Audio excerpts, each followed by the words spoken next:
Hello, little man. Boy, I sure heard a bunch about you. See, I was a good friend of your daddy's.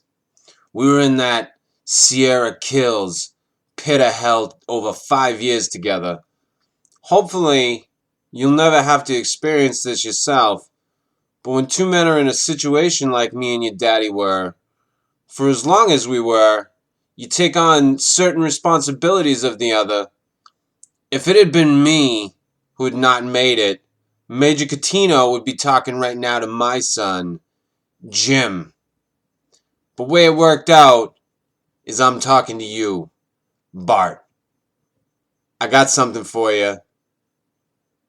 This thermal camera I got here was first purchased by your great-granddaddy. It was bought during the first Bigfoot War in a little general store in Knoxville, Tennessee. It was bought by Private Doughboy Ernie Cutino the day he set sail for Paris.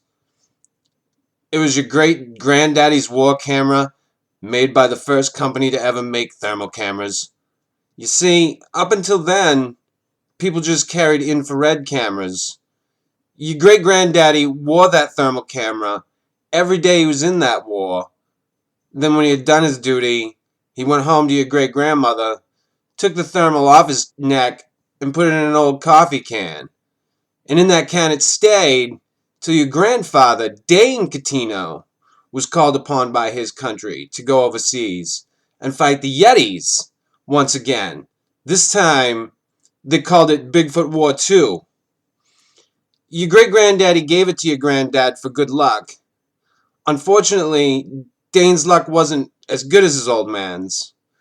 Your granddad was a Marine, and he was killed with all the other Marines at the Battle of Wake Island. Your granddad was facing death, and he knew it. None of those boys had any illusions about ever leaving that island alive. So 3 days before the Sasquatch took the island, your 22-year-old grandfather asked a gunner on an Air Force transport named a Sahibi, man he had never met before in his life, to deliver to his infant son, who he had never seen in the flesh, his thermal camera. 3 days later, your grandfather was dead, but Sahibi kept his word. After the war was over, he paid a visit to your grandmother, delivering to your infant father his dad's thermal camera. This camera was on your daddy's neck when he was shot down over Sierra Kills, captured and put in a Bigfoot prison camp. Now he knew if the Squatches ever saw the camera, it'd be confiscated. The way your daddy looked at it, that camera was your birthright. And he'd be damned if any slopeheads were going to put their greasy, hairy hands on his boy's birthright. So he hid it in the one place he knew he could hide something, his ass.